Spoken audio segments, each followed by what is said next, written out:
Do you know what I think? I think you're stalling because you don't want to rank Curb. No, I'm not stalling. Okay, well, it's time to rank Curb then. All right, season 1 of Curb. It's good.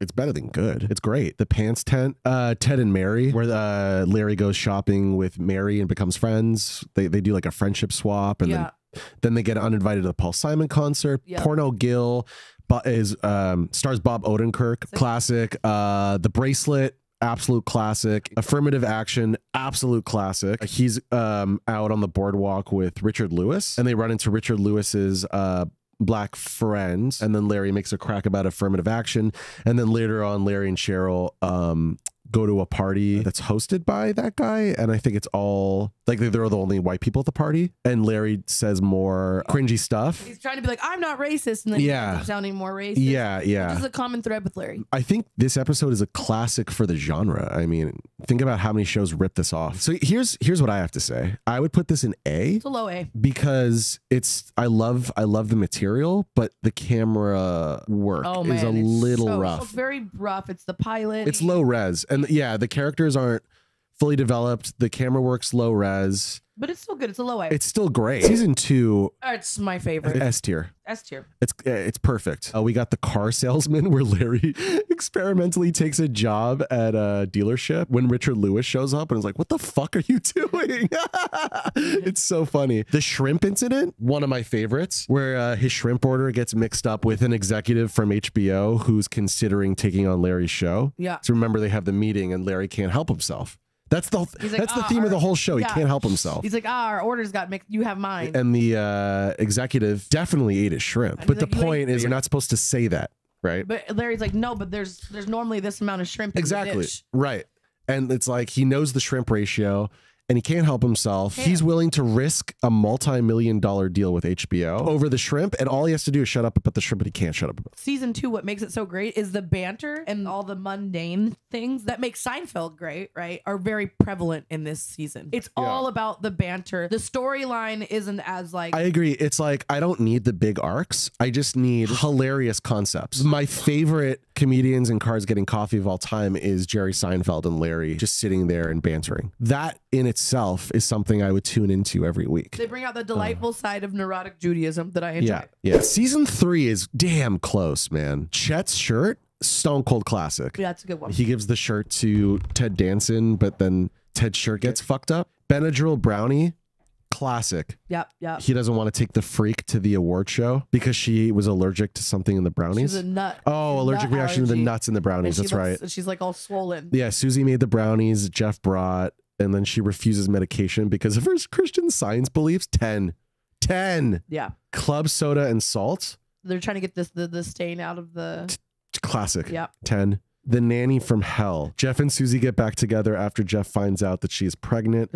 Larry inadvertently gets a restaurant investor's nanny who used to work at Six Flags. Oh, right. She's a nutcase. Oh, yeah. Nutcase nanny. That was okay. Yeah, I would say maybe the weakest episode so far. Yeah, probably. The terrorist attack. This one's classic. Larry's caught in the middle of a feud between Paul and Mindy Reiser. Apparently, Paul Reiser is one of the cheapest men in Hollywood. He has a bad reputation. So already, this season 3 it has to be in the A tier overall because I think it's B. The season? There's many classics. You can't It's a high B. No. That's ridiculous. The reason why I'm putting it in B is because you have Crazy Eye Killa, and then you also have like him beefing with his like staff again. Right. And I was like, yeah, but this season has stone cold classics. It does have classics. It could be a low A. Low A. We have to agree on that. Yeah. Sure. Okay, cool. Next, season 4. This is the season where he works with Mel Brooks, Ben Stiller. I really like the season. David Schwimmer. This is the producers. Yeah, the producers. David Schwimmer ends up replacing Ben Stiller. I think Ben Stiller's hilarious in this season. Ben Stiller is hilarious because he hates Larry. Yeah, fucking hates Larry. I don't like any of the Larry on the East Coast, though. I like Larry at home. I agree with that. And same goes with Seinfeld, where Kramer's in LA. Yeah, and that's also the beginning of season 4 of Seinfeld. That's my least favorite opening episodes of a Seinfeld season. Stop trying to go to the other coast, okay? Yeah, I don't like it when stay where you belong. Stay where you belong. Ben's birthday party, S tier. Larry pokes his eye out with the toothpick, and then Ben has to go to work with the eye patch. Yeah, that's pretty cool. S tier. The blind date.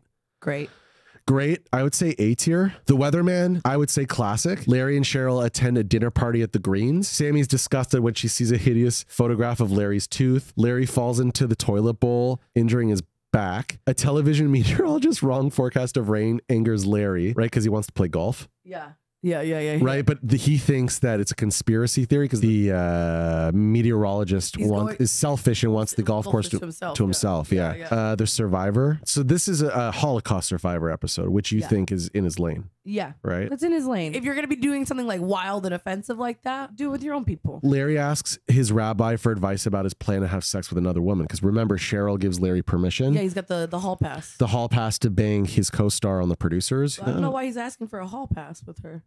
There's I don't know, but maybe that's just our subjective taste. And Larry also likes, a very particular taste that, And she ends up being Republican, and then he can't bone her. Yeah. Which is funny. I think that is funny. I like this season a lot. It's a beef. High B.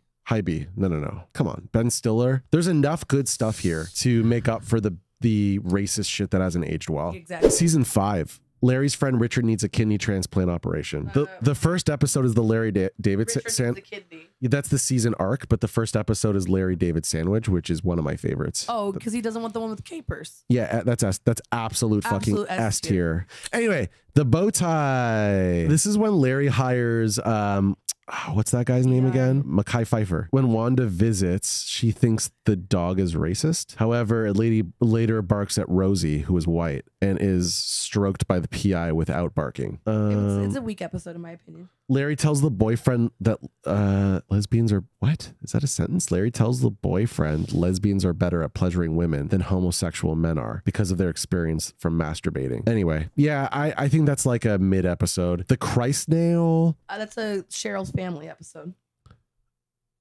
Because they're obsessed with Passion of the Christ. Yeah. I would say S tier. Anything making fun of Passion of the Christ and Mel Gibson is a S tier in my book. Yeah. Lewis needs a kidney. Larry locks himself out of his car. That one's funny.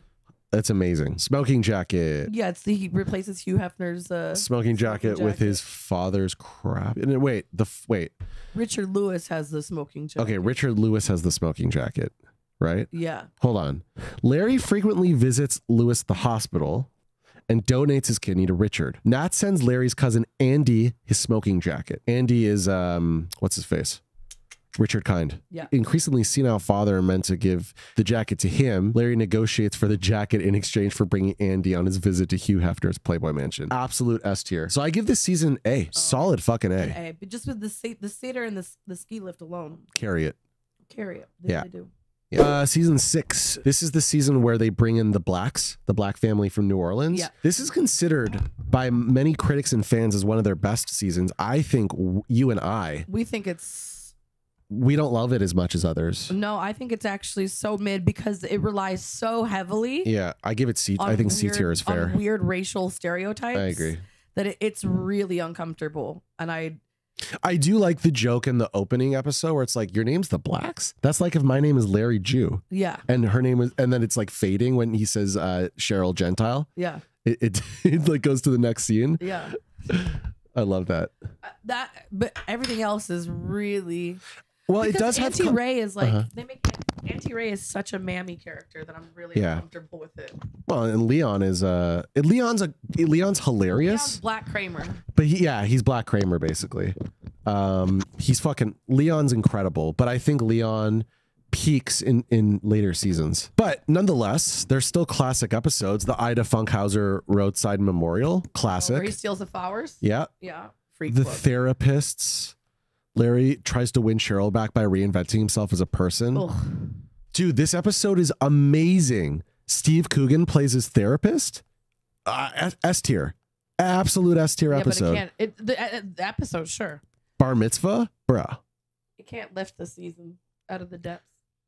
I think it's low B. No. Season 7, Laura and Loretta are in a relationship. That's when he's in a relationship with her, and he tries to break it up by pretending that he cares. Well, no, because she has cancer. She has cancer. He was so into it. He's super. He was so into her. So happy, but he doesn't want to deal with somebody dying. Someone dying and being sick. Right. Got it. But he's trying to get out of the relationship without looking like a piece of shit. Got it. That's Vivica A. Fox. And then which is why this like season is so wild. Catherine O'Hara plays Funkhouser's crazy sister. Bam Bam. Bam Bam, who ends up fucking Jeff. S tier. Yeah. Absolute S tier. Vehicular fellatio. Larry is increasingly unhappy with Lara's demands on him.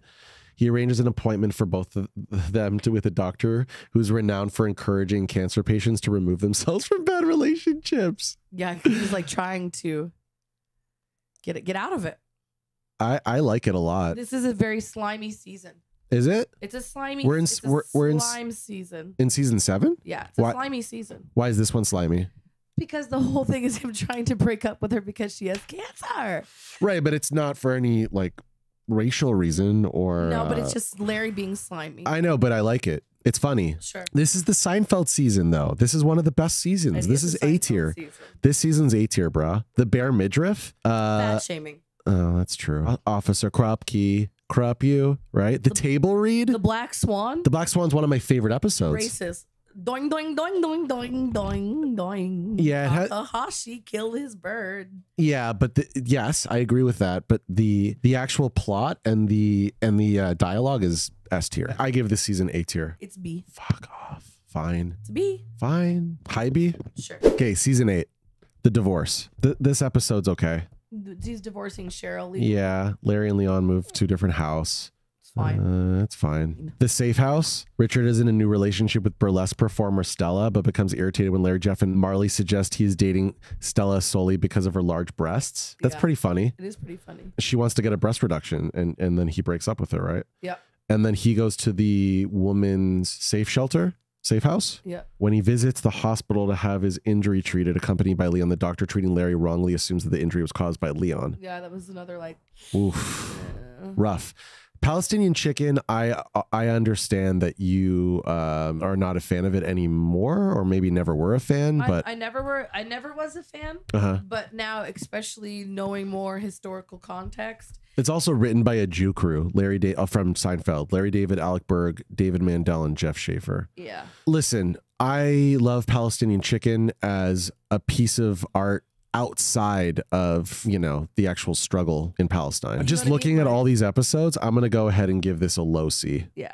I think it might be. It's the Wait, worst. hold on. Let me think about it. I have to think about it. I think season 8 might be better than season 6 even. Season 9 is my least favorite season. I feel comfortable plopping it right in D tier. Let's talk about it though. First of all, this is the first season. Is this the fatwa? It's the fatwa. It's the first season back from a 6-year hiatus, and Larry has to brush off the dust off his shoulder. Oh, and it's really campy. It's very campy. It's very Zombie Curb, where it's like a parody of itself. It's too on the nose. It doesn't feel relaxed. Like it feels uptight. It really is. Like it has to deliver all the curbisms at every. It's like, dude, fucking relax. The fatwa stuff is like really like.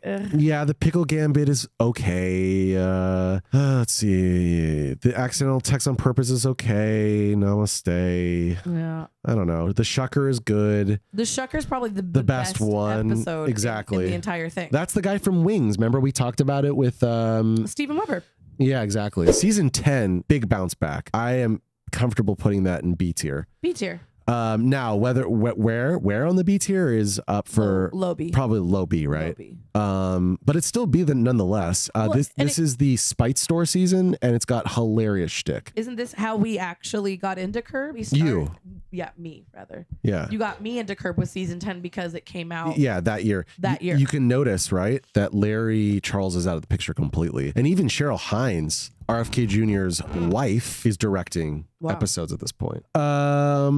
Yeah, Side Sitting is classic. Artificial Fruit. Larry and Richard argue over who will pay the bill for lunch. Classic. Season 10 comes back pretty good, but overall it's still not. Oh, you're not going to get me to say anything bad about Mickey is S tier. It's one of my favorite later season standalone episodes. This is when everyone has a better hotel room than Larry, including Leon. S tier. Season 11, I think, is weaker than season 10. I agree. I would say it is. Here it is. C tier. Season 11 might be the best of C tier. Maybe. Sure. 5 Foot Fence. Angel Muffin is terrible. One of the worst Awful. episodes of all time. Fucking dreadful. Mint Bar is when he talks about, he recommends the what you were talking about, the snacks. The watermelon, man fights tiny woman, Igor, Gregor, and Timur. That one's so fucking wacky. That's one of the wackiest episodes where Bill Hader plays 3 men named Igor, Gregor, and Timur. Yeah. It's pretty tedious, but I think it is funny. It's interesting. It's art. Sure. It's artsy. The Mormon Advantage. Larry speaks with a Mormon about multiple wives. No, it's not the best seat. It's like second best, maybe. It's mid. It's better than season 9. Sure. But maybe season 6 is better. Yeah. I put it there. Yeah. How do you feel about that? I feel that feels for season 11. It's still good. It's still listen, it's Curb. Curb C tier in the middle is like a 7.5, right? It's still like a 7.3 to a 7.5. And then you got season 12, which we just finished, and I would put this at the either bottom of B or top of C. Top of C. That's where you feel? Yeah. It was fine, but it was just a little redundant. I get that he always wanted to redo. Can I do something? Sure. I'm putting season 9 in D tier. Okay, yeah. It's only fair because it is worse than everything else. Overall, I think that Larry David, I really love a lot of the things that he does, but I also hate a lot of things that he does. Can you go over season 12 while I pee? Them going to Atlanta, the water bottle thing, Larry becoming a fake civil rights figure, but also still being like awkwardly racist. The lawn jockey thing where Susie's insisting that they go get another racist lawn jockey. Come on. Some of the episodes themselves are just, they don't make sense. Yeah, the plots in season 12, They're not some of them true are to the so character. Yeah, they don't fit the characters that have been written up during the last 20 years. Yeah, or like them flying coach. Yeah, it doesn't make it. Yeah, Delta, like no, makes no sense. You fly private. That's weird. That's weird. Don't even front like you fly fucking coach. You don't even front like you fly coach plus. Quite frankly. Yeah, don't even act like you. No, stop. Like you don't even fly business class. Shut the fuck up. But yeah, so overall, it was an ending. I really like this. I really like the last episode. The ending that we deserve and that Larry could give us. Yeah, I think the ending is a solid like 8.5 out of 10. It's one of the better episodes of the season. I think, like you said, there's some weaker episodes this season where like the jokes, some of the jokes are funny, but the plot lines don't make any sense. There's serious plot holes, and the choices they make don't fit the personalities of the characters playing them at all. But it's still Curb, so it's still good.